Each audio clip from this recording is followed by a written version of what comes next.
r/NoSleep. The Forest Watchtower has rules. Break them, and you'll regret it. They say the forest is alive. Not in the poetic sense, with rustling leaves and whispering winds, but in a way that doesn't feel right, like it watches you back. I didn't believe it, not when I took the job as the lone caretaker of an old fire watchtower deep in the Pacific Northwest.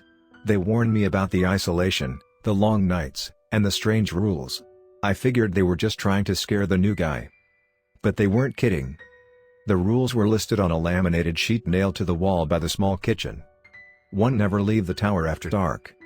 2. If the radio crackles but no one speaks, don't respond. 3. Ignore the knocking.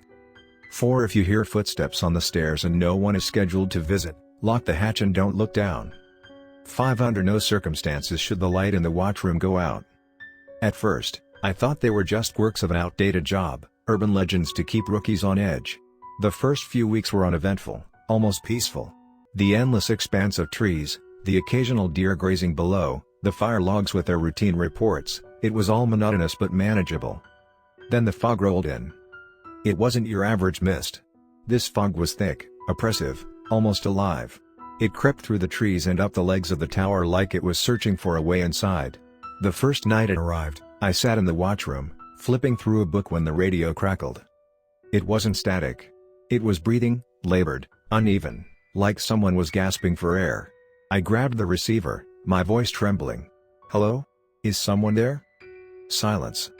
I flicked the switch off, telling myself it was a malfunction, maybe interference from the storm brewing on the horizon. But the breathing didn't stop. It continued, faint but distinct, even with the radio unplugged. I tried to ignore it, pulling my blanket tight around me and focusing on the beam of the searchlight sweeping the forest. The fog swallowed it whole, leaving me in an ocean of gray. That's when the knocking started. It was soft at first, like twigs brushing against the metal supports. I told myself it was the wind. But as the night dragged on, the knocks grew louder, sharper. They were deliberate, coming from the trapdoor at the base of the stairs. I froze, my flashlight trained on the hatch. It rattled, the sound echoing up the narrow tower. I didn't move until dawn. The fog was gone when the sun rose, but the hatch was smeared with something dark and oily. I reported the incident to my supervisor, but he laughed it off. "You're just spooking yourself," he said. "The forest can play tricks on your mind." But I knew it wasn't just the forest. The rules suddenly felt less like a joke. I followed them religiously, never leaving after dark, ignoring the radio's erratic bursts of static. The knocks continued, some nights gentle, other nights violent enough to shake the hatch. And then came the footsteps. I was sitting in the watchroom, sipping stale coffee, when I heard them, slow, deliberate, climbing the metal stairs. My heart pounded as I locked the hatch and turned off the light, crouching in the corner. The footsteps stopped right outside the door. "Let me in," a voice rasped. It wasn't human. It was too deep, too guttural, like it was trying to mimic speech. I held my breath, clutching a wrench like it was a lifeline. The door handle rattled, but the lock held. After what felt like hours, the footsteps retreated, fading into the night. I didn't sleep. Over the next few nights, the fog returned, thicker than before. It pressed against the windows like it wanted to seep inside. Shadows moved through it, shapes that were tall and angular, their limbs too long, their movements jerky and wrong. They stayed at the edge of the light, watching, waiting. And then the light failed. I was halfway through my rounds, checking the generator, when the beam sputtered and died. Panic set in as I ran back to the watchroom, fumbling with the backup lantern. The fog was already at the door, curling under the frame like tendrils. The knocking returned, relentless and frantic. "Let us in," the voice begged. But now there were more voices, dozens, overlapping, rising in a cacophony of pleas and demands. I locked myself in the watchroom, barricading the door with furniture. The windows vibrated as something pressed against them, smearing the glass with black, inky streaks. Through the fog, I saw them, figures with no faces, their forms shifting and melting like shadows in water. They surrounded the tower, their guttural whispers vibrating in my chest. Then they started climbing. The metal stairs groaned under their weight. I could hear their claws scraping against the supports, their raspy breathing growing louder. I backed into the corner, the lantern flickering in my trembling hands. The hatch buckled. The lock gave way. The last thing I remember was the fog rushing in, cold and suffocating, and the feeling of long, spindly hands gripping my shoulders. When I woke up, it was morning.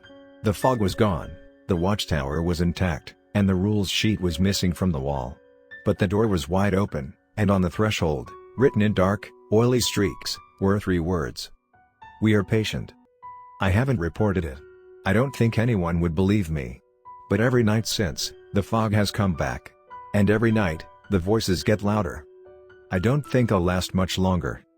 I thought about leaving, just packing up my things and abandoning the watchtower. But something held me back. Maybe it was fear. Maybe it was duty. Or maybe, just maybe, it was the nagging feeling that leaving wouldn't solve anything. Whatever these things were, they wouldn't stop at the edge of the forest. I could feel it in my bones. The next few nights were a nightmare. The fog came earlier and stayed longer. The voices outside grew bolder, their cries shifting from pleading to mocking. "You think you're safe up there?" they jeered one night. Their laughter echoed in the narrow confines of the tower, a guttural, unnatural sound that seemed to vibrate the very air around me. I tried everything, rechecking the locks, patching up cracks, even moving my bed to the center of the room, as far from the windows as possible. Nothing helped. The fog was seeping into my mind. It wasn't just outside anymore, it was inside, clawing at my sanity. Then, one night, the radio came to life again. This time, it wasn't static or breathing. It was a voice I recognized. "Jim? Jim, are you there?" It was my supervisor, his tone frantic. I snatched up the receiver. "Yes. I'm here. Please, you have to send someone." "Jim, you need to get out of there," he interrupted. His voice crackled with static. "We've been monitoring the area. There's something in the forest. Something old. The rangers reported strange activity, and now we've lost contact with 3 of them." "What kind of activity?" I demanded. He hesitated. "Shadows. Lights in the fog. Unexplained sounds. They think it's just people messing around, but I don't. I've seen the reports. This has happened before, years ago. And it always starts the same way." The line went dead. I stared at the radio, willing it to come back on, but all I got was static. My supervisor's warning echoed in my ears. This had happened before? Why hadn't anyone told me? The next morning, I searched the storage room, desperate to find answers. Old records, reports from past caretakers, anything. Most of the documents were mundane, weather logs, equipment checklists, but then I found it. A journal, its leather cover cracked and faded. The entries were scattered and disjointed, written by someone named Edward, who had manned the tower decades ago. The first few pages were uneventful, detailing routine maintenance and wildlife sightings. But as I read on, the tone shifted. June 12th, the fog is strange today. It's not just the weather. It feels alive. June 18th, something knocked on the hatch last night. I didn't open it. June 30th, they're in the fog. Watching. Waiting. I can feel them. July 5th, the rules are the only thing keeping me alive. If you're reading this, follow them. The final entry sent a chill down my spine. July 12th, they don't want me to leave. They don't want anyone to leave. The fog is their domain. And it's spreading. I slammed the journal shut, my hands shaking. The fog wasn't just a weather phenomenon. It was a predator, and the watchtower was its hunting ground.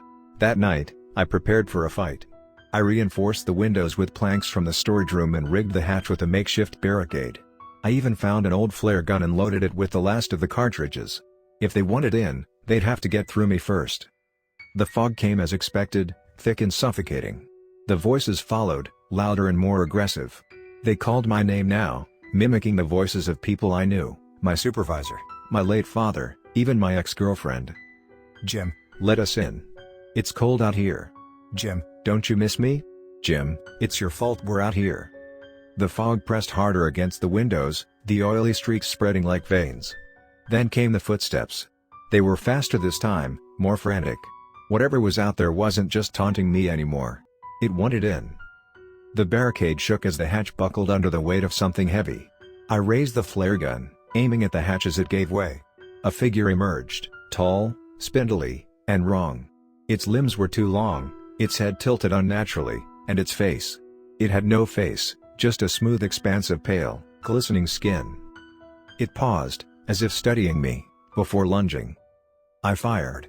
The flare hit it square in the chest, erupting in a burst of red light. The thing let out a guttural scream, retreating into the fog. But it wasn't alone. More figures appeared, their shapes shifting and flickering as if they were made of the fog itself.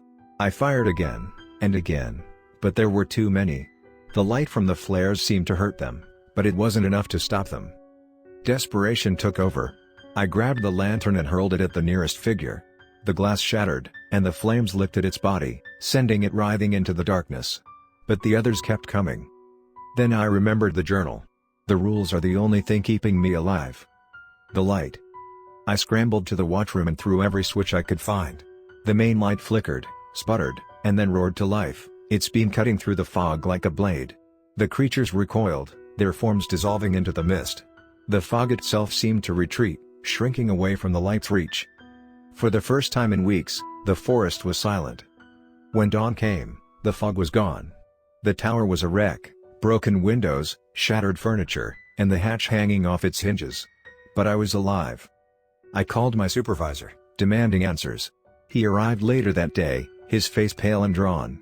He admitted that the company had known about the fog, about the incidents, but they'd covered it up to avoid panic. This place should have been abandoned years ago, he said. But no one wanted to lose the funding.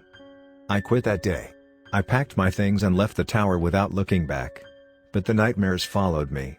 In my dreams, I see the fog creeping through the streets, the voices calling my name. It's been 6 months since I left, and I haven't told anyone about what happened. But last night, I woke up to a familiar sound, a soft, deliberate knock at my apartment window. I live on the 12th floor. The rules didn't just keep me alive. They followed me,